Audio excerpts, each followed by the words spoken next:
let's do story time with Cook. So, about a year and a half ago, I had met somebody, right? And I really liked her. And she had just retired from the army, right?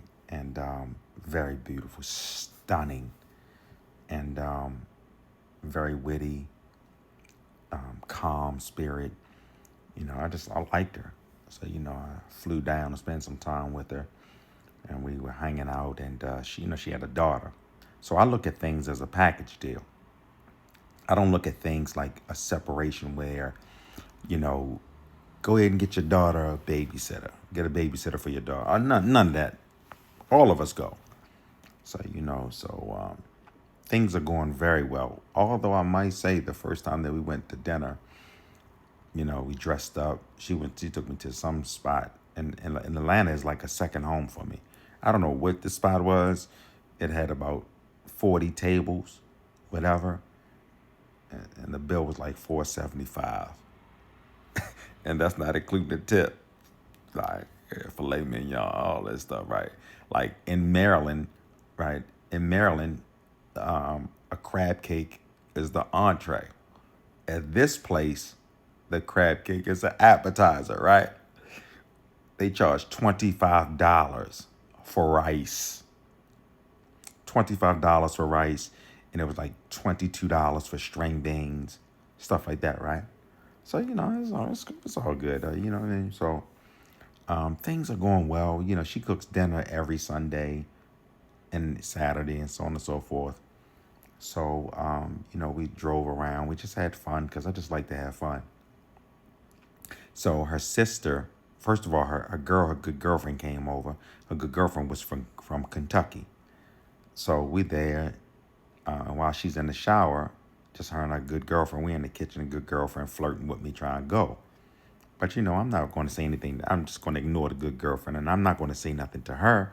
And the reason being because typically, when you say something to them, they typically take the girlfriend's side. So to make a long story short, her sister comes over. Right? She told me her sister comes over, and her sister's boyfriend, is like a bum. That's her words, not mine, or whatever. Cool, I don't care, and I don't judge nobody. So the sister walks in, and she's like, "Oh, this is Richard," so on and so forth. So we're conversing, and everything is going lovely, right? Then the sister, I say after about 15 minutes, so on and so forth, a little bit over that, she said, "What's your sign?" She's into all this astrology stuff, right? And the girl that I was dating was a Sagittarius, right? So, not that I'm into that whole astrology thing or anything of that nature, but, I have perfect relationships with Sagittarius for some reason, right? So, but they're a little bit sneaky, though.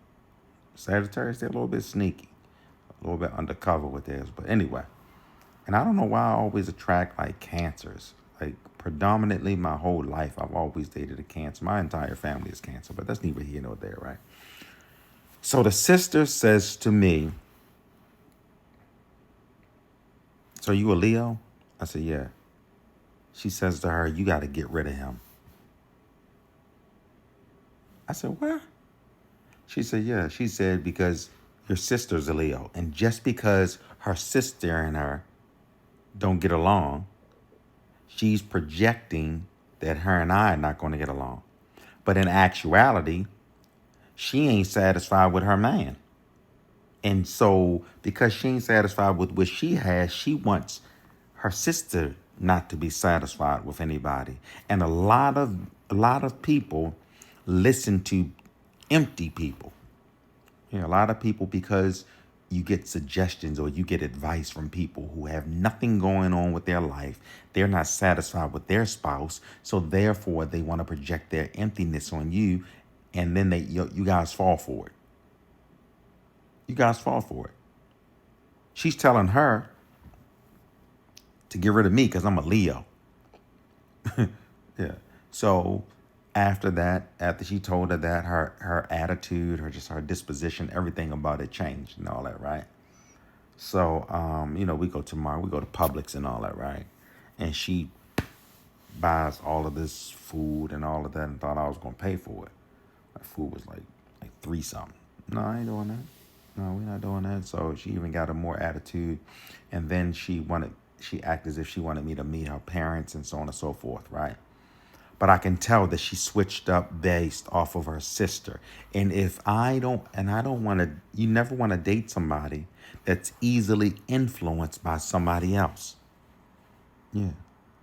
Because then the person, the influencer, will be the common denominator in your relationship. So, I said, all right, we everything's it's mediocre at this point. It's lukewarm.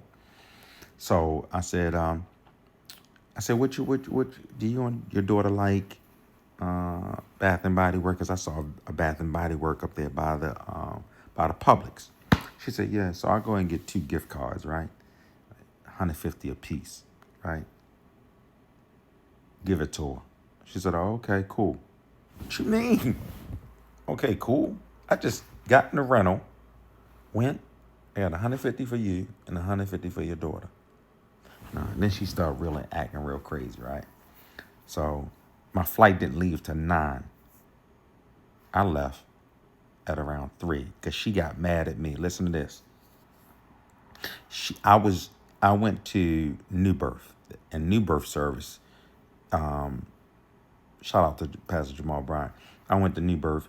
New Birth service is like typically like 2-3 hours, right? So I woke her up at 7 o'clock in the morning. Before I went, I said, I don't want to take your daughter there and she be in service for 3 hours. Is that okay?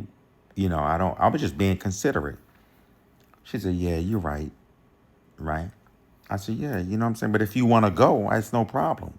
I just don't want your daughter to be. She said, yeah, you're right. So she caught an attitude because I went to church. And she thought that I was meeting somebody there.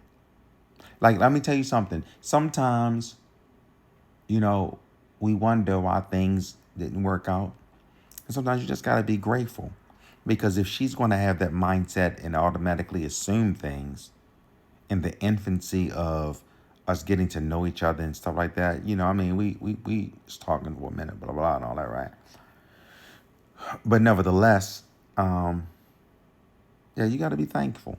You got to be thankful. So when I got home, I don't play no games. When I got home, she said, hit me when you get home. I called her when I got home. I said, I appreciate your time. I appreciate everything that happened. I had a wonderful time and things of the nature. But, this is not for me. It's definitely not for me. And she's like, okay, bye. And she hung up and stuff like that, right? And listen to it. She hung up and stuff like that. And so, after that, I thought about what I did. And let me say this to you. When you cut them, no more thinking. You let that thing go and you cut them.